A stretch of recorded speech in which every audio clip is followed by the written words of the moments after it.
This next game is for Brad and Jeff. Brad and Jeff. Now, we've been doing New Choice for a long time in our professional careers, and right now we want to mix it up a little bit. Colin's going to call this one. Colin, you're going to call this New Choice. And what's going to happen is they're going to do a scene, a Shakespearean scene for you. They're going to do it Shakespeare style, and every time they say something and Colin yells New Choice, they have to make up something else for what they just said, all in the style of Shakespeare.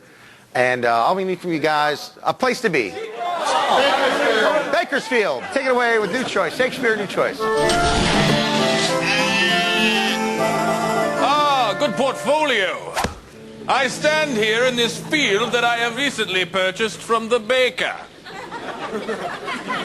Hello, Chris. I shall someday put my apothecary shop upon this field. Why dost thou deny thy princeliness? You art the son of the king. I feel more a kindred spirit to things on four legs with fur than my own father, whose blood is colder than a serpent.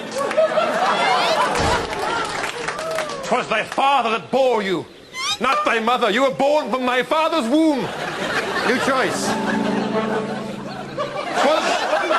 'Twas your father that taught you to shave. New Choice. 'Twas your father that was my mother. 'Tis true, my father was once your mother before he was my father. He was a mother-father. You vowed to kill that mother-father. Shut your mouth! I'm only talking about Dad. Shut your mouth! I have bad news for thee.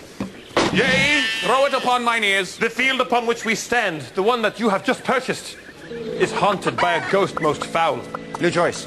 The field you purchased is actually made of people. New Choice. The field you purchased is actually the backyard of a man who stands 20 feet tall. And I shall not be on this field when he is out walking about. I do not want to be underfoot. I think thou hast gone mad. 'Tis true, I am mad, being the son of a mother-father. Listen, my brother from another father.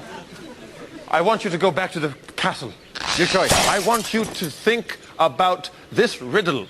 If you take the number 8 and divide it by 2 times, and then a train going 70 miles an hour from this town toward another train not moving at all. Same choice.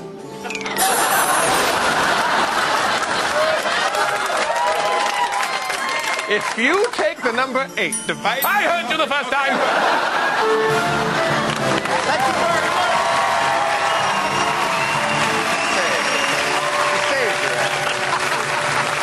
All right, hang on for those guys. We'll be right back. Don't go away.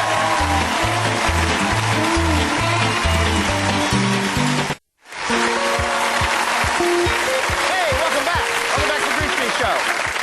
This is one of our favorite games. It's called Story. And what's going to happen is we're going to tell you a little story. They're going to make it up. And I'm going to point to people, and they're going to start the story. And then as I point to different people, they're going to have to pick up where the last person left off and continue the story.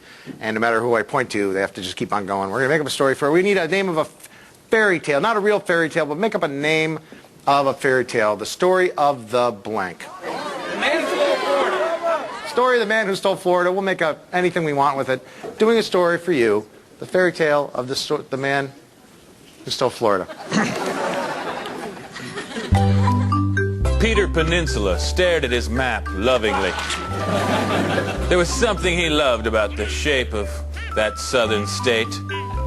That and the fact that he had a vitamin C deficiency made him plan day in and day out to steal the entire state of Florida. But first you have to find a place to put it. He couldn't put it in his backyard because his backyard was too small. So Peter thought, Alabama.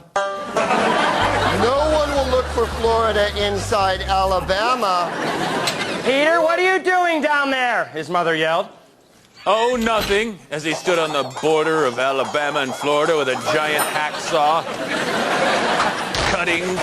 Cutting slowly. It came off.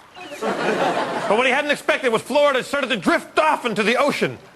Luckily, he had a straw. So he tried to use that to force water to bubble it back toward shore. No, didn't work. Florida found itself an island out in the middle of the Caribbean. The people liked it better. They no longer had people from New Jersey coming down all the time. And there was dancing and singing, and Florida became the hottest island in the whole Caribbean. And in fact, it became hotter than Cuba. It became extra Cuba hot. How could they keep the tourists coming to Cuba? Castroland. An amazing amusement park of mustache roller coasters. Che Guevara-themed mascots. Oh, people will thrill to come to our communist Wonderland, where they'll get to wear identical military uniforms and march together and sit in... Smoke cigars and stuff like that. Suddenly, the state police showed up. That's right, the Florida State Police, some of which had drowned during the horrible separation. But many had survived, and they came a-looking. They found Peter still gleefully eating oranges, all day long. He'd begun to turn orange. which isn't really that good a color on him. That was because he was a spring. He needed lighter colors to accent his eyes. Florida began to sink. Peter said, what have I done? What was I thinking to think that this state could exist as an island? I must take this island back to the rest of the continental United States. So he hooked a big outboard motor to the bottom of Florida. And as it slowly started to sink, turning more into an archipelago, actually. Which is a series of islands for people who don't know what an archipelago is. Like, who doesn't know that?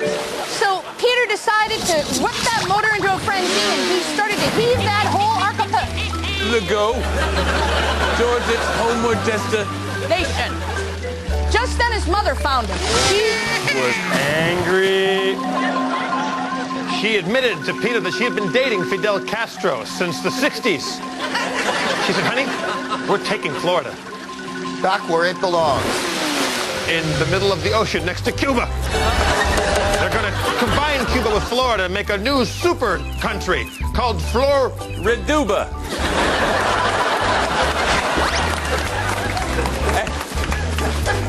And Orlandavana will be its capital. Unfortunately, they put it back backward. So it became the opposite of what was said before. It seemed that every state in the entire Union wanted to separate and form their own island and scoot about with outboard motors across the oceans. Peter sat there thinking, what have I done? The moral of this story is, if you need orange juice, why don't you just go down to the supermarket instead of sawing off one of the most populous states in the Union? And when you turn a peninsula into an island, you're not going to have a merry isthmus.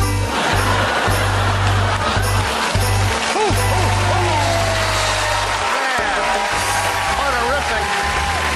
Guys, look, you're right back. Don't go away.